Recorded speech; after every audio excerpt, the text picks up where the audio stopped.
আসসালামু আলাইকুম। চলছে ষষ্ঠ কোনো বিজ্ঞপ্তিতে আবেদন প্রক্রিয়া। আপনারা জানেন ষষ্ঠ কোনো বিজ্ঞপ্তিতে নতুনত্ব এসেছে, যে আবেদনে একটু ভুল হলে দ্বিতীয়বার আর সংশোধন করার উপায় নাই, এবং যে আবেদনে কিছু গুরুত্বপূর্ণ স্টেপ সংযোগ করা হয়েছে। এজন্য আবেদন নির্ভুলভাবে করা আবশ্যকীয়। যদি আবেদন নির্ভুল না হয় তাহলে আপনার চাকরি হারানোর সম্ভাবনা আছে, না হওয়ার সম্ভাবনা আছে। এই জন্য নিশ্চিত চাকরি হলে পেশাদার যারা নিয়মিত অনলাইন আবেদন কাজ করেন, আমাদের মতো যারা, তো তাদের সাথে থাকুন এবং আবেদন এ টু জেড দেখুন, নিজের আবেদন নিজে করুন। চলুন আমরা দেরি না করে আবেদন শুরু করি। আমাদের সাথেই থাকুন, প্রতিটা স্টেপ গুরুত্ব সহকারে দেখুন এবং নিজের আবেদন নিজের ফোন দিয়ে করুন, অথবা যাকে দিয়েই করুন না কেন যেন আপনি সেগুলা বুঝতে পারেন। তো আসুন, 8টা স্টেপে আবেদন শেষ হবে। তার আগে আমরা অ্যাপ্লিকেন্ট যাচাই করব, ভেরিফিকেশন করব। তো চলুন আর দেরি না করে শুরু করি। যারা আমাকে এখনো সাবস্ক্রাইব করেননি অবশ্যই সাবস্ক্রাইব করে পাশে রাখবেন এবং এ জাতীয় ভিডিও পেতে আমাকে লাইক কমেন্ট শেয়ার করে উৎসাহ দিবেন। তো এখানে গুরুত্বপূর্ণ কিছু কথা আছে যেগুলো আপনারা পড়ে নেবেন। এখানে বলা হচ্ছে যে একটি ব্যাচ এবং রোল রেজিস্ট্রেশন নাম্বার দিয়ে মাত্র একটি আবেদন করা যাবে। ফাইনাল সাবমিশন আগে ড্রাফট করে রাখতে পারবেন। আর একবার যদি আপনি সাবমিট করে ফেলেন অবশ্যই সেটা আর সংশোধন করতে পারবেন না। তো এই বিষয়গুলো এখানে দেখার পরে আপনি এখানে নিচে আসবেন। আসার পর দেখতে পাচ্ছেন যে আবেদন ফরম। তো আবেদন ফরমে ক্লিক করার পরে এখানে প্রার্থীর ভেরিফিকেশনের জন্য রোল নাম্বার, রেজিস্ট্রেশন নাম্বার এবং তার জন্ম তারিখ চাইবে, তো সেটা দিয়ে আপনার প্রবেশ করবেন। তো যেহেতু আমার এটা আগে দেওয়া ছিল এই জন্য প্রবেশ করলো, ভেরিফাই করা ছিল এই জন্য সরাসরি প্রবেশ করছে। তো আপনারা এখান থেকে আহ, প্রথম স্টেপে চলে এসেছেন। তো এখানে দেখতে পাচ্ছেন 8টা স্টেপের প্রথম স্টেপে আপনারা এখন আছেন। তো এই প্রথম স্টেপে পার্সোনাল ইনফরমেশন। তো পার্সোনাল ইনফরমেশনে আপনাকে যখনই ভেরিফাই করবেন, তো ভেরিফাই করার পরে প্রার্থীর নাম, পিতার নাম, মাতার নাম এগুলো অটোভাবে আসবে। তারপরে সে বাংলাদেশি হিসেবে ন্যাশনালিটি এগুলো নিজে থেকে আসবে। শুধু তার জেন্ডার, জন্ম তারিখ এটা নিজে থেকে আসবে। আর রিলিজিয়ন ইসলাম বা যে ধর্মীয় হন আপনি সেটা দিবেন। আর এখানে national ID, national ID number এগুলো দেওয়ার পরে আমরা দ্বিতীয় স্টেপে যাব। তাহলে প্রথম স্টেপে আমরা দিলাম এখানে জেন্ডার, মেরিট স্ট্যাটাস, বিবাহিত কি অবিবাহিত, আর রিলিজিয়ন এগুলো দেওয়ার পরে ন্যাশনাল আইডি নাম্বার দিয়ে আমরা পরবর্তী অপশনে নেক্সট ক্লিক করব। তো নেক্সটে আমরা গেলাম। তো নেক্সট অপশনে দেখি কি আসে, আমরা একটু ওয়েট করি।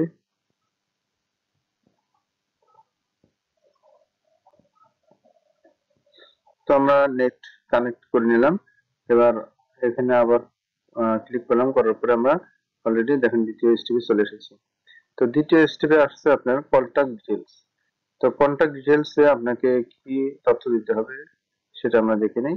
এখানে দেখতে পাচ্ছেন যে মোবাইল নাম্বার, তারপরে একটা ইমেল নাম্বার, অবশ্যই আপনাকে একটা ইমেল নাম্বার দিতে হবে। তারপরে হচ্ছে পার্মানেন্ট অ্যাড্রেস, প্রেজেন্ট অ্যাড্রেস। তো প্রেজেন্ট অ্যাড্রেসে ডিটেলস অ্যাড্রেস অর্থাৎ এখানে পুরো ডিটেলস দিতে হবে আপনাকে। গ্রামের নাম, তারপরে কুমার দিয়ে আপনার যে পোস্ট, সে পোস্ট দিতে হবে। তারপরে আবার কুমার দিয়ে এখানে মনে করেন লিখবেন ভিলেজ, এই ভিলেজ, তারপরে এরকম বিষয়বার দিয়ে এরকম দিয়ে আবার পোস্ট, এইভাবে পোস্ট দিবেন। তারপরে থানা,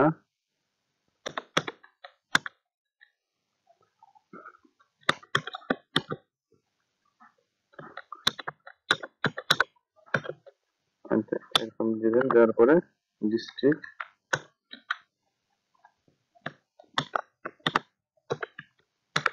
দিলাম। তারপরে তো এখানে দেখেন ভিলেজ, তারপরে পোস্ট, তারপর থানা আর ডিস্ট্রিক্ট, এইভাবে দিয়ে এখান থেকে আপনি নিচে আসবেন। নিচে এসে দেখেন একই কথা, এখানে আবার প্রেজেন্ট অ্যাড্রেস আর পার্মানেন্ট অ্যাড্রেস যদি একই হয় তাহলে এখানে এটা আপনারা কপি করে দিলেই হবে। তো আমরা দিয়ে দিলাম। তো এখান থেকে আপনারা প্রেজেন্ট অ্যাড্রেস এবং পার্মানেন্ট অ্যাড্রেস সেম সেম যদি থাকে তাহলে সেম সেমই এখানে জেলা নির্বাচন করে দিবেন। তারপরে এখানে ডিস্ট্রিক্ট থেকে আপনার জেলা কোথায় সেটা স্ক্রল করে এখান থেকে নির্বাচন করবেন। আর এখান থেকে আপনার থানা নির্বাচন করবেন এবং পোস্ট কোডটা আপনার যে এনআইডির পিছনে পোস্ট কোড আছে সেই পোস্ট কোডটা দিয়ে দিবেন। সেম ভাবে পার্মানেন্ট অ্যাড্রেসেও আপনাকে ডিস্ট্রিক্ট নির্বাচন করতে হবে, যে ডিস্ট্রিক্টের অধিবাসী সেটা নির্বাচন করে দিবেন, তারপরে থানা, তারপরে পোস্ট কোড দেওয়ার পরে এখানে যে তথ্যগুলো আমরা পার্মানেন্ট অ্যাড্রেস দিয়ে এবার আমরা নেক্সটে যাব। তো নেক্সটে যাওয়ার পরে আমরা তৃতীয় স্টেপে চলে আসলাম। তৃতীয় স্টেপে পুলিশ ভেরিফিকেশন। তো এই অপশনটা নতুন, এটা আগে ছিল না। তো পুলিশ ভেরিফিকেশন এই অপশনে এসে আপনি পুলিশ ভেরিফিকেশন কোন বিভাগের, কোন জেলা এবং কোন থানার অধীনে, অর্থাৎ আপনার পার্শ্ববর্তী যে থানা বা যে থানার অধীনে আপনি বসবাস করেন সেই থানা বা মেট্রোপলিটন এলাকায় হলে যে আপনার পুলিশ এরিয়ার মধ্যে থাকেন সেখানে আপনার জন্য পুলিশ ভেরিফিকেশন করা হয়, সেটার লোকেশন আপনি এখান থেকে দিয়ে দিবেন। তো তার জন্য প্রথমে কি করতে হবে, এখানে ডিভিশন, তো যে ডিভিশনের যে প্রার্থী আপনি সেই ডিভিশন উল্লেখ করবেন। তারপরে এখান থেকে ডিস্ট্রিক্ট, আপনার যে ডিস্ট্রিক্টের অধিকারী সেই ডিস্ট্রিক্ট উল্লেখ করবেন। আর এখানে ড্রপ ডাউন মেনু থেকে আপনার থানা নির্বাচন করবেন। নির্বাচন করার পরে এখানে তৃতীয় স্টেপে আমরা শেষ করে ফেললাম, তারপরে নেক্সট চলে গেলাম। তো নেক্সট অপশনে আসলাম। নেক্সট অপশনে এসে এখানে 4 নম্বর স্টেপ হলো নেক্সট অপশন। তো এই 4 নম্বর স্টেপে অ্যাড রিমুভ চয়েস, অর্থাৎ আপনি প্রতিষ্ঠান এখান থেকে অ্যাড করতে পারবেন, এমনকি রিমুভ করতে পারবেন। তো নিচে আমরা আসি। অ্যাড করার ক্ষেত্রে এখানে আপনার অল অথরিটিস আছে।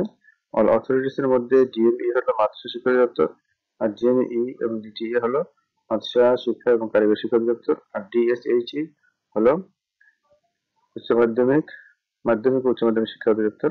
তো আপনি যখন আবেদন করবেন, যদি হাই স্কুলে উচ্চ মাধ্যমিক অধিদপ্তর আবেদন করতে চান তাহলে ডিএসএইচ সিলেক্ট করবেন, আর যদি মাদ্রাসা তাহলে ডিএমই সিলেক্ট করবেন। করার পরে আপনি যদি সার্চ করেন তাহলে আপনার সংশ্লিষ্ট পদ এখান থেকে সব পাওয়া যাবে। তো দেখতে পাচ্ছেন সার্চ করার পরে অনেক পদ এখানে এসেছে। এখন এখান থেকে আমি দেখবো যে কোনটা আমার জন্য যায়, কোন প্রতিষ্ঠানে আমি চয়েস করব। এখানে পদ পাওয়া গেছে 8,563টি। আসলে এখানে 8,563 আমার লাগবে 40টা। তো এত পদ বাছাই করা আমাদের জন্য কষ্টকর, যার কারণে আমরা এখান থেকে একটু দেখবো যে আসলে আমি আলিম মাদ্রাসায়, ফাজিল মাদ্রাসায় না কামিল মাদ্রাসায় কোন শ্রেণীর মাদ্রাসায় আবেদন করতে চাই সেটা দেখবো। তারপরে দেখবো এখানে আসলে আমি কোন পোস্টে আবেদন করতে চাই সে পোস্ট দেখবো।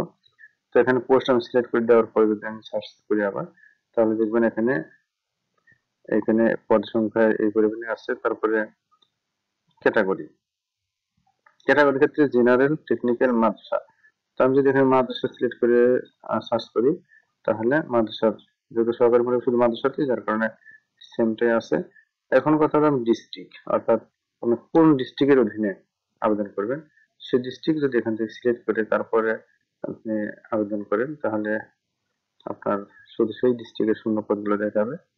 এই জন্য আমরা সেই ডিস্ট্রিক্ট সিলেক্ট করি। তো এখান থেকে আমি পাবনা সিলেক্ট করে দিলাম। দেওয়ার পর এখন যদি সার্চ করি তাহলে দেখতে পাচ্ছেন যে পাবনাতে 84টি পদ আছে।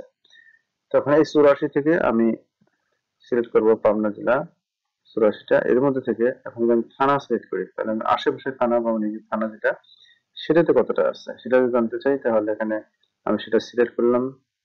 দেওয়ার পরে সার্চ অপশন ক্লিক করলাম। দেখেন এখন আমার নিজ স্থানে আছে 24টা। এখন কিন্তু আমার জন্য সহজ হয়ে গেল। তাহলে এই 24টা অলরেডি এখানে আমি সিলেক্ট করে রেখেছি।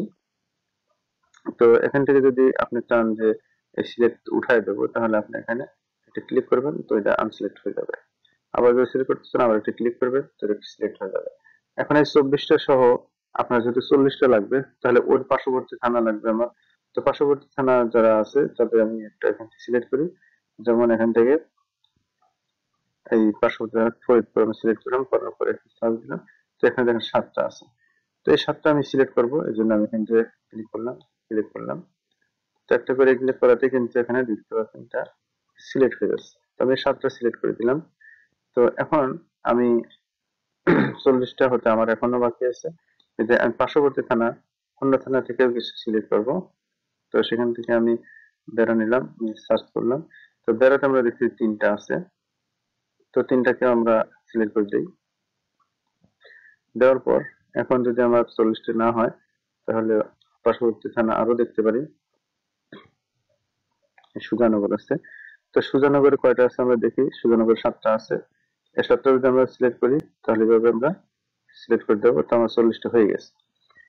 তখন এই 40টা হওয়ার পরে আমি এখান থেকে নেক্সটে যাব। তো নেক্সট আসার পরে এখন যে 40টা আমি প্রতিষ্ঠান চয়েস দিয়েছি সেই 40টা এখন আমার সাজানোর পালা, এবং সেটাকে যদি আমার প্রয়োজন মনে না হয়, পরিবর্তন করতে হয়, তাহলে রিমুভ করার পালা। তো এখান থেকে আমরা একে একে নিচের দিকে আসি। আসার পর দেখতে পাচ্ছি আমি এখান থেকে 40টা প্রতিষ্ঠান অলরেডি সিলেক্ট করে ফেলছি। তো এই 40টা প্রতিষ্ঠান থেকে এখন আমি কোনটা আগে কোনটা পরে এটা যদি করতে চাই তাহলে এখান থেকেও করতে পারবো। যেমন মনে করেন 1 নম্বরে আছে এখানে কুড়িপাড়া। তো কুড়িপাড়া যদি আমি 3 নম্বর নিতে চাই তাহলে এই কুড়িপাড়া ধরে 3 নম্বরে ছেড়ে দিলাম।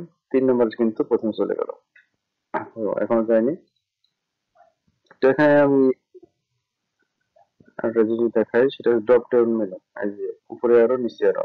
তো দেখেন এটা নিচে দিলে 2 নম্বরে চলে যাচ্ছে। এখন অবশ্যই এখান থেকে যদি আমি শো এজ রো পরিবর্তে শো এজ কলাম করি তাহলে দেখাতে সুবিধা। তো এখন দেখেন প্রত্যেকটা অপশনের মধ্যে এখানে উপরে রো, নিচে রো, মাঝখানে ক্রস চিহ্ন। তো এখান থেকে মনে করেন আপনি এখন 1 নম্বরে আছে চরভদ্রা প্রথম চয়েস, মানে চরভদ্রাকে আমি নিচে নিতে চাই, তাহলে এটার নিচের দিকে আরো আছে, এটার নিচে যাব। তো দেখেন চরভদ্রা এখন 2 নম্বরে চলে এসেছে। তো যদি আরো নিচে চাই তাহলে এরকম নিচে চলে আসলাম। আবার যদি একটা এটা 2 নম্বরে রাখতে চাই তাহলে এখানে আবার উপরে দিলাম, সে উপরে চলে গেল। এখন কথা হচ্ছে চরভদ্রা যদি আপনি মনে করেন আমার দরকার নেই তাহলে এখানে ডাবল ক্লিক করলে এটা চলে যাবে, একদম ডিলিট হয়ে যাবে। এখন সেটাকে আমরা একদম ডিলিট করে দিলাম। আবার এখান থেকে এরকম ধরে যদি আপনি এরকম সরাবেন তাও হয়ে যাবে। আবার এখান থেকে যদি এটাকে প্রেস করে চাপে ধরে যদি আমরা উপর দিকে এরকম নিয়ে যাই তাতেও কিন্তু এটা পজিশন চেঞ্জ হয়ে যাবে। এই যে এটা উপরে 1 নম্বরে দিলাম, দেখা যায় 1 নম্বর চলে আসলো। আবার এটাকে যদি আমি 4 নম্বর দিই 4 নম্বরে চলে আসবে। তো এরকম ভাবে আপনি স্থান পরিবর্তন করতে পারেন। আবার প্রয়োজনীয় অতিরিক্ত হলে সেটাকে ডিলিট করে নতুন করে আমরা অ্যাড করতে পারেন। তো নতুন করে এখন যেমন মনে করেন আমি 40টা ছিল, 40টাকে রিমুভ করাতে একটা এখন 39টা হয়েছে, তাহলে আমাকে আরেকটা প্রতিষ্ঠান দরকার। তো এই জন্য আবার প্রিভিয়াসে যাব, যে এখান থেকে আরেকটা প্রতিষ্ঠান আমি নির্বাচন করে আসি। তাহলে এখান থেকে সার্চ করি, এই যে প্রতিষ্ঠানগুলো সার্চ করলাম, করার পরে এখান থেকে দেখেন একটা নিয়ে আসলাম। এই যে আমার অন্য একটা দরকার ছিল সেটা নিয়ে আসলাম। নিয়ে আসার পরে এখন আমি নেক্সটে আবার যাবো। নেক্সটে গেলাম, রিমুভ সাইজ, এখান থেকে আমরা দেখতে পারি যে শো অ্যাজ রো, সেটাকে আমি শো অ্যাজ কলাম করি। করার পর দেখি আমরা কয়টা দিয়েছিলাম, 39টা ছিল, একটা পরে যোগ করে 40টা হওয়ার কথা। এখন 40টা আছে কিনা সেটা আমরা দেখবো। তো এখন নিচের দিকে আসি, দেখেন এই যে 40টা হয়ে গেছে। তাহলে আমরা কিন্তু 40টা করতে পারলাম। এখান থেকে আমরা এখন নেক্সটে যাব। এখানে আপনি যেভাবে দেখালাম রো করেও দেখতে পারেন, কলাম করে দেখতে পারেন। তো দেখেন এখানে 39টা ছিল, এখন 40টা হয়ে গেল। তো এখন এখান থেকে আমি আবার পরবর্তী ধাপে যাই, নেক্সট। তো এখানে আমি অ্যাড রিমুভ, তারপরে এখান থেকে অর্ডার রিমুভ চয়েস দিলাম। এটা 5 নম্বর স্টেপ আমি অতিক্রম করে এখন 6 নম্বরে রানিং। তো 6 নম্বরে চলুন প্রবেশ করি। তো 6 নম্বরে এখন যাবে জয়েনিং প্রেফারেন্স, অর্থাৎ আপনি যে 40টা প্রতিষ্ঠান চয়েস দিলেন এর বাইরেও যদি আপনি অন্য প্রতিষ্ঠান নির্বাচিত হন, অর্থাৎ 40টা আপনার মেধাক্রম অনুযায়ী আপনি নির্বাচিত হলেন না, তখন দেশের যে কোনো প্রান্তে শূন্য পদের ভিত্তিতে যদি আপনাকে সুপারিশ করা হয় তাহলে আপনি চাকরি করতে ইচ্ছুক কিনা সেটা হলে আপনি এখানে ইয়েস এগ্রি এই অপশনটাকে ক্লিক করবেন। করার পরে এখান থেকে নিচের দিকে আসেন, নিচের দিকে দেখতে পাচ্ছেন যে প্রতিষ্ঠান সুপারিশ পেতে ইচ্ছুক সুপারিশের ভিত্তিতে তা নির্বাচন। তো এখানে 3টা অংশ আছে। তো আসলে জেনারেল প্রতিষ্ঠানে চাকরি করা যাবে, টেকনিক্যাল কারিগরি প্রতিষ্ঠানে চাকরি করা যাবে, মাদ্রাসাতে করা যাবে। তো সরকারি মৌলবি সাধারণত মাদ্রাসাগুলোতে আছে, এই জন্য মাদ্রাসাগুলো সিলেক্ট করে দিচ্ছি। দেওয়ার পরে নেক্সট অপশনে গেলাম। তাহলে আমরা 6 নম্বরেও শেষ করে ফেললাম জয়েনিং প্রেফারেন্স, যেখানে শুধু এগ্রি দিয়ে মাদ্রাসাগুলো সিলেক্ট করে দিলাম। দেওয়ার পর এখন পরবর্তী অপশনে যাচ্ছি। এবার 7ম পার্ট। তো এখানে জয়েনিং প্রেফারেন্সের পরে আমরা সপ্তম ধাপে আসলাম। সপ্তম ধাপে হচ্ছে ফটো এবং সিগনেচার আপলোড। তো ফটো এবং সিগনেচার রিসার্চ করার জন্য এই যে photopeep.com যে আছে সেখান থেকে আপনারা ফটো বা সিগনেচারকে আপনি রিসার্চ করতে পারবেন 300x300। আর যদি আপনি সিগনেচার রিসার্চ করেন তাহলে এখানে সিগনেচার আছে 300x80। তো এখান থেকে শুধু একদম সিলেক্ট করবেন যে কোনো সিগনেচার যেখানে আছে সেখান থেকে একটা সিগনেচার নিয়ে দেখাই দিয়ে শুধু এখান থেকে মিলাই দিলে হবে। কম বেশ করলে জুম আউট জুম ইন করলে ঠিক হয়ে যাবে। তো নিয়ে শুধু এখান থেকে ডাউনলোড করলে হয়ে যাবে। তো যাই হোক, এখানে আমরা যদি দেখতে পাচ্ছেন ফটো এখানে আপলোড এবং সিগনেচার আপলোড করা আছে। করার পরে এখানে করতে গেলে অবশ্যই এখানে ক্লিক করবেন, করে আপনার ফটো যেখানে সেখান থেকে এরকম সিলেক্ট করে অপশন যে দিলে এখানে আপলোড হয়ে যাবে। এইভাবে সিগনেচার একইভাবে এখানে মনে করেন সিলেক্ট করবেন, ওপেন করবেন, এখানে আপলোড হয়ে যাবে। তো যেহেতু আমি সিগনেচার দেবো তো সিগনেচারটা দিয়ে দিই। তো এখানে সিগনেচার দিয়ে দিলাম। তারপর এখানে ডিক্লারেশন আছে, ডিক্লারেশনে ক্লিক করবেন। করার পরে এখানে যা তথ্য সঠিক বিছানা দেওয়ার পরে নেক্সটে যাবেন। নেক্সটে গেলেই আপনার প্রিভিউ এবং ফাইনাল সাবমিশন আসবে।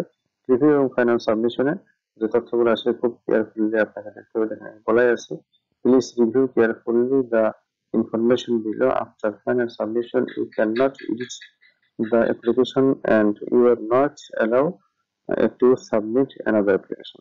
আলাদা অ্যাপ্লিকেশন করতে পারবেন না। এই জন্য খুবই সাবধানতার সাথে এখানে সব তথ্য দেখতে হবে, সার্চগুলো দেখতে হবে। দেখানোর পরে এখান থেকে আপনাকে সাবমিট করতে হবে। সাবমিট যদি দেখতে পাচ্ছেন যেখানে সাবমিট অপশন আছে, এখানে প্রিভিয়াস অপশন আছে।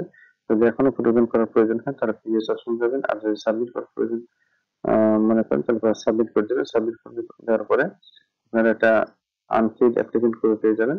সেই আনপেইড অ্যাপ্লিকেন্ট কপিটা এই দেখেন এরকম দেখাবে। তো এই আপনি আনপেইড অ্যাপ্লিকেন্ট কপি এর নিচে আপনার টাকা পেড করার অপশন থাকবে, সেখান থেকে আপনি পেড করবেন। পেড করার পরে আপনাকে একটা পেইড সিল বিশিষ্ট অ্যাপ্লিকেন্ট কপি দেওয়া হবে। এই দেখতে পাচ্ছেন। তো এরকম অ্যাপ্লিকেন্ট কপি দেওয়া হবে, সেটাকে আপনি সংরক্ষণ করবেন এবং এটা ডাউনলোড করবেন এবং এটা ডাউনলোডের সাথে সাথে আপনাকে পুলিশ ভেরিফিকেশনের ফর্ম দেওয়া হবে, সেটা ডাউনলোড করবেন, ডাউনলোড করে সংরক্ষণ করবেন এবং পরবর্তীতে সেটা রেখে দিবেন। যখন পুলিশ ভেরিফিকেশন বড় ফর্ম পূরণ করার প্রয়োজন হবে তখন লাগবে। তো এই ছিল আমাদের A to Z। আপনার সাথে থাকার জন্য আমাদেরকে অসংখ্য ধন্যবাদ। সবাই ভালো থাকবেন, সুস্থ থাকবেন। এই কামনা শেষ করছি। আসসালামু আলাইকুম।